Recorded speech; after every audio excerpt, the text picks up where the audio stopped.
When most people think of Mongolia, they imagine wide-open steppes, yurts, horses, and fierce warriors like Genghis Khan. But there's one question foreigners often ask when visiting this unique land. Does the traditional Mongolian diet really have no vegetables? At first glance, it might seem true, but the real answer is a bit more complex and tied deeply to history, climate, and nomadic life. Part 1. The harsh climate and nomadic roots. Mongolia is one of the most landlocked and least densely populated countries on Earth. Its climate is extreme. Long, bitter winters and short, dry summers. Growing vegetables in such a climate, especially in the past, was extremely difficult. Traditional Mongolian life was built around herding animals, not farming crops. Nomads depended on livestock for survival. Cows, goats, sheep, yaks, and camels. And from these animals came almost everything they needed. Meat, milk, cheese, fat, leather, even fuel from dried dung.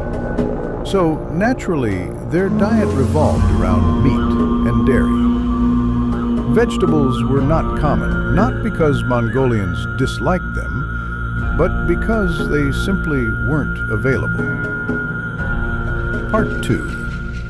What did they actually eat? A traditional Mongolian meal often consisted of boiled meat, like mutton or beef, milk tea, and some form of dairy.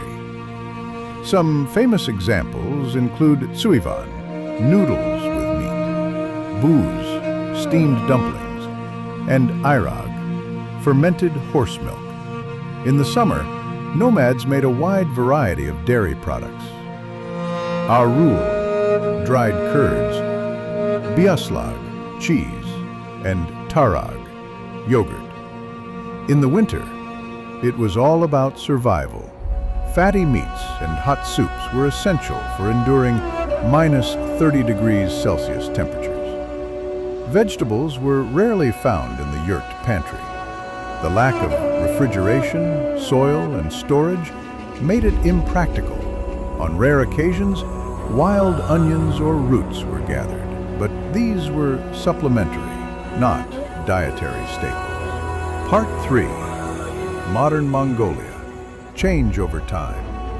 Today, things are changing. In urban areas like Ulaanbaatar, the modern Mongolian diet includes more vegetables, fruits, rice, and imported goods.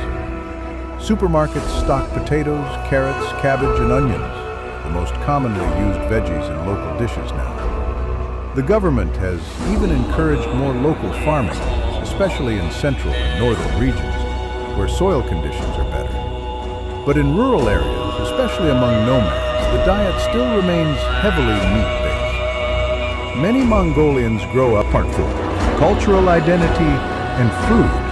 4 to 5. More than just nutrition, food in Mongolia is about identity. The traditional diet isn't a fad. It's the result of centuries of adaptation to one of the harshest environments on Earth. When foreigners ask, why don't Mongolians eat more vegetables? The answer isn't just about food. It's about history, geography, and survival. So while modern Mongolians do eat vegetables today, the traditional diet reflects something deeper, a connection to the land, to the animals, and to a way of life that's been passed down for generations. So, does the traditional Mongolian diet really have no vegetables? Not entirely, but it's fair to say that meat and dairy were and still are at the heart of Mongolian cuisine. And that tells a powerful story of resilience, tradition, and living in harmony with the land.